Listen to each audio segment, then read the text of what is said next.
بسم الله والصلاة والسلام على رسول الله. اللهم إنا نسألك حسن الخاتم. حبايب قلبي، ما تنسوش الاشتراك وتفعلوا زر الجرس واكتبوا لي تعليق حلو. ربنا يسعد قلوبكم يا رب، وشاهدوا الفيديو للآخر. النهارده يا حبايبي هعمل معاكم طبخ بطاطس بطماطم. دي البطاطس والبصل والشرام وغسلها. بسم الله.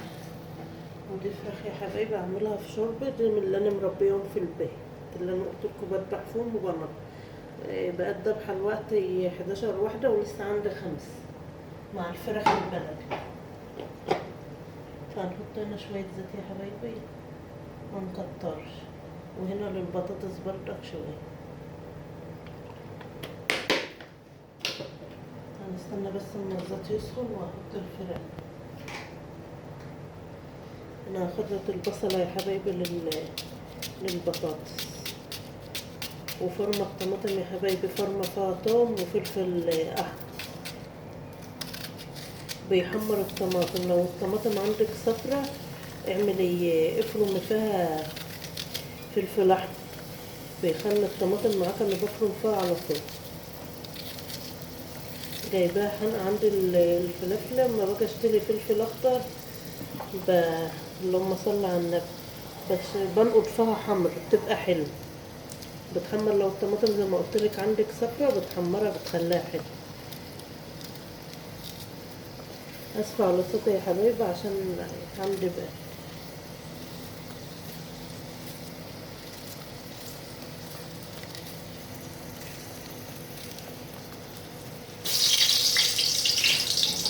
كده هنحط الفراخ بقى يا حبايبي. بسم الله.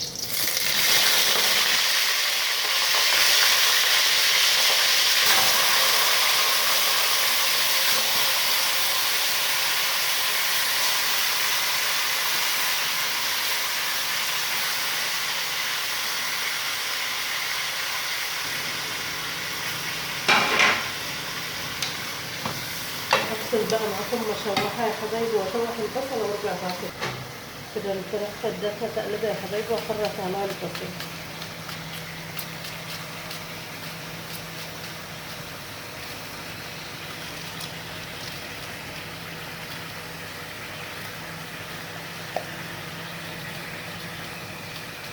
لو عينك بتدمع من البصل خرطها وانت مولع على النار ما بتدمعش.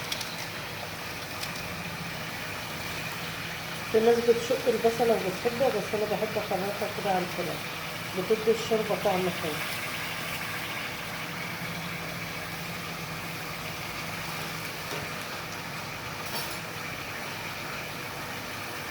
والطماطم دي زي ما قلت لكم فرمة فيها توم يا حبايبي وفلفل، وحتى فيها فصين حبات.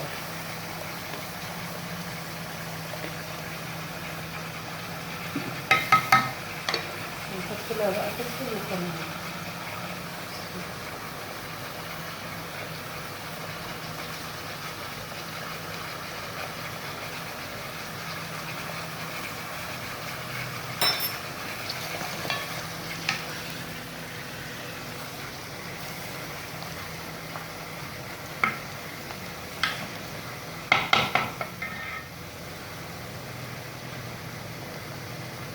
يا حبيبي هنحط لها بقى الشوربة.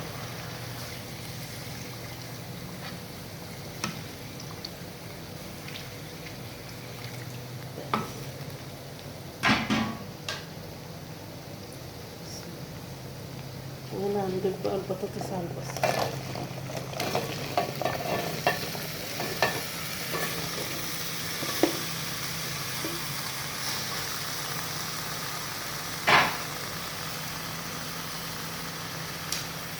وهنحط لها برضه يا حبايبي فلفل وكمون.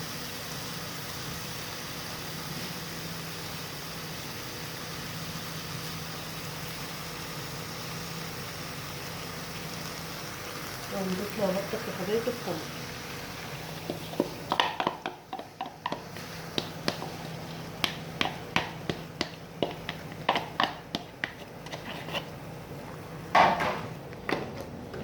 نسيبها بقى اما تقلب في الطماطم بتاعتها شوية، ونعزت ان السبكت وعزت مية بزودها بقى شوربة بس اما تقلب. ما تزودوش شوية كده اما تقلب. بس انا زي ما انتوا شايفين طبخها على العامل الصغير. وعاملة جنبها يا حبايبي رز أبيض. ده أكلنا النهاردة، لما يستوي بقى أرجع معاكم تاني. معاكم يا حبايبي كده طبخنا الرز اهو وغرفت. ودي الشوربة بتاع الفراخ يا حبايبي زي ما انتوا شايفينها. انا الفراخ اللي كنت بشتريها من بره ما كنتش بعملها في شوربة بصراحة لان بحسها زفر. انما دي فراخ انا مربيها في البيت، شوربتها زي شوربة اللحم. وعملت جنبها طبيخ بطاطس، والفراخ كده استوت في الشوربة يا حبايبي. وحمرتها في فرن البوتاجاز، لا حطيت لها زيت ولا حاجة. ده عشان النهارده فضل ونعمة من الله. ما تنسوش يا حبايبي الاشتراك وتفعلوا زر الجرس واكتبوا لي تعليق حلو، ربنا يسعد قلوبكم يا رب. وشاهدوا الفيديو للاخر. والسلام عليكم ورحمة الله وبركاته.